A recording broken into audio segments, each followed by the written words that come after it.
Hi all, ಎಲ್ರಿಗೂ ನಮಸ್ತೆ. ಈಗ ಮೆಡಿಟೇಷನ್ ಧ್ಯಾನ ಅಂದ್ರೆ ಶ್ವಾಸದ ಮೇಲೆ ಗಮನ. ಆನಾಪಾನಾಸತಿ ಧ್ಯಾನ ಅಂದ್ರೆ ಸಹಜ ಶ್ವಾಸದ ಮೇಲೆ ಗಮನ ಹರಿಸೋದು. ಈ ಧ್ಯಾನ ವಿಧಾನ ಆದಿಧ್ಯಾನಿ ಭಗವಾನ್ ಬುದ್ಧರಿಂದ ಲೋಕಾರ್ಪಣೆ ಆಗಿರೋದು. ಇದು ಮನುಕುಲಕ್ಕೆ ಒಂದು ಅದ್ಭುತವಾದ ವರ. ಈ ಧ್ಯಾನ ಹಠಯೋಗ ಅಲ್ಲ, ಬದಲಿಗೆ ರಾಜಯೋಗ. ಇಲ್ಲಿ ನಮ್ಮ ಉಸಿರಾಟದಲ್ಲಿ ಯಾವುದೇ ತರದ ವ್ಯತ್ಯಾಸ ಮಾಡಬೇಕಾಗಿಲ್ಲ. ಈ ಧ್ಯಾನದ ಆಸನ ಸುಖಸ್ಥಿರ ಆಸನ. ಇಲ್ಲಿ ನಮ್ಮ ಆತ್ಮನೇ ಭಗವಂತ, ಶ್ವಾಸವೇ ಗುರು. ಮತ್ತೆ ಸುಖ ಸ್ಥಿರ ಆಸನ ಅಂದ್ರೆ ಇಲ್ಲಿ ದೇಹದ ಸ್ಥಿರತೆಗಿಂತ ಮನಸ್ಸಿನ ಸ್ಥಿರತೆ ತುಂಬಾ ಇಂಪಾರ್ಟೆಂಟ್. ಈ ಧ್ಯಾನ ವಿಧಾನದಲ್ಲಿ ಕಣ್ಣುಗಳನ್ನು ಮುಚ್ಚಿ ಕೈ ಬೆರಳುಗಳನ್ನು ಪರಸ್ಪರ ಜೋಡಿಸಿ ಕಾಲುಗಳನ್ನು ಕ್ರಾಸ್ ಮಾಡಿಕೊಂಡು ನಮ್ಮ ಸಹಜವಾದ ಶ್ವಾಸದ ಮೇಲೆ ಗಮನ ಹರಿಸೋದು. ಈ ಶ್ವಾಸವನ್ನು ಗಮನಿಸೋ ಪ್ರಕ್ರಿಯೆಯಲ್ಲಿ ನಾವು ಆಲೋಚನೆಗಳ ಹಿಂದೆ ಹೋಗಬಾರ್ದು. ಆಲೋಚನೆಗಳು ಬಂದ್ರೆ ಅಲ್ಲೇ ನಿಲ್ಲಿಸಿ ಮತ್ತೆ ಸಹಜ ಶ್ವಾಸವನ್ನ ಅಬ್ಸರ್ವ್ ಮಾಡೋದು. ಈ ಧ್ಯಾನಾಭ್ಯಾಸಕ್ಕೆ ಸಮಯದ ಮಿತಿ ಇಲ್ಲ. ನಿಮ್ಮ ವಯಸ್ಸು ಎಷ್ಟಿದೆಯೋ ಅಷ್ಟು ನಿಮಿಷಗಳ ಕಾಲ ಪ್ರತಿದಿನ ಕನಿಷ್ಠ ಧ್ಯಾನ ಮಾಡಲೇಬೇಕು.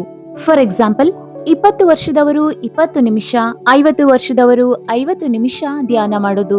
ನಾವು ಧ್ಯಾನ ಮಾಡಬೇಕಾದ್ರೆ ನಮ್ಮ ದೇಹದಲ್ಲಿ ಅಲ್ಲಲ್ಲಿ ನೋವುಗಳು ಅಥವಾ ಸೆಳೆತ ಅನುಭವಕ್ಕೆ ಬರುವುದು ಸಹಜ. ಈ ಪ್ರಕ್ರಿಯೆಯನ್ನ ನಾಡಿ ಮಂಡಲ ಶುದ್ಧಿ ಅಂತ ಹೇಳ್ತಾರೆ. ಅಂತ ಸಮಯದಲ್ಲಿ ನಮ್ಮ ಕಣ್ಣುಗಳನ್ನ ಯಾವುದೇ ಕಾರಣಕ್ಕೂ ತೆರಿಬಾರದು. ಯಾಕಂದ್ರೆ 80% ಎನರ್ಜಿ ನಮ್ಮ ಕಣ್ಣುಗಳಲ್ಲೇ ಶೇಖರವಾಗಿರುತ್ತೆ. ಇನ್ನು ಧ್ಯಾನದಲ್ಲಿ ಕಾಣಿಸಿಕೊಳ್ಳೋ ನೋವಿನ ಜೊತೆ ನಮ್ಮ ಮನೋದೈಹಿಕ ಕಾಯಿಲೆಗಳು ಕೂಡ ಶುದ್ಧಿ ಆಗ್ತಾ ಇರುತ್ತವೆ. ಇಲ್ಲಿ ಯಾವುದೇ ಮಂತ್ರ ಅಥವಾ ರೂಪದ ಕಲ್ಪನೆಗಳಿಲ್ಲದೆ ಕೇವಲ ಸಹಜವಾದ ಉಸಿರಾಟವನ್ನ ಗಮನಿಸಬೇಕು. ಈ ಧ್ಯಾನ ವಿಧಾನವನ್ನ ಡೈಲಿ ಪ್ರಾಕ್ಟೀಸ್ ಮಾಡ್ತಾ ಮಾಡ್ತಾ ವ್ಯಕ್ತಿಯ ಥಾಟ್ ಪ್ಯಾಟರ್ನ್ಸ್ ಅಥವಾ ಆಲೋಚನಾ ವಿಧಾನಗಳು ಪಾಸಿಟಿವ್ ವೇಯಲ್ಲಿ ಟ್ರಾನ್ಸ್ಫಾರ್ಮ್ ಆಗುತ್ತವೆ. ಶ್ರೀಕೃಷ್ಣ ಪರಮಾತ್ಮನೇ ಮಾನವ ಅಂದ್ರೆ ದೇಹ, ಮನಸ್ಸು, ಆತ್ಮದ ಸಂಗಮ ಅಂತ ಹೇಳಿದ್ದಾರೆ. ಈ ಧ್ಯಾನ ಬರೀ ನಮ್ಮ ಕಾಯಿಲೆಗಳನ್ನ ಗುಣಪಡಿಸುವುದಕ್ಕೆ ಅಷ್ಟೇ ಅಲ್ಲ, ಇದು ನಮ್ಮ ಮೈಂಡ್, ಬಾಡಿ, ಸೋಲ್ನ ಅಲೈನ್ ಮಾಡೋ ಅದ್ಭುತವಾದ ಪ್ರಕ್ರಿಯೆ. ದೈಹಿಕ ಕಾಯಿಲೆಗಳಿಗೆ ಮಾನಸಿಕ ಒತ್ತಡವೇ ಮೂಲ ಕಾರಣ.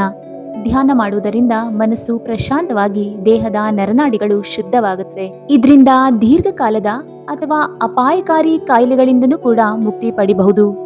ಧ್ಯಾನ ಅನ್ನೋದು ಕೇವಲ ಋಷಿಮುನಿಗಳಿಗಷ್ಟೇ ಅಲ್ಲ, ಅದು ಪ್ರತಿಯೊಬ್ಬ ಮನುಷ್ಯನ ಮೂಲಭೂತ ಹಕ್ಕು ಮತ್ತು ಅಗತ್ಯ.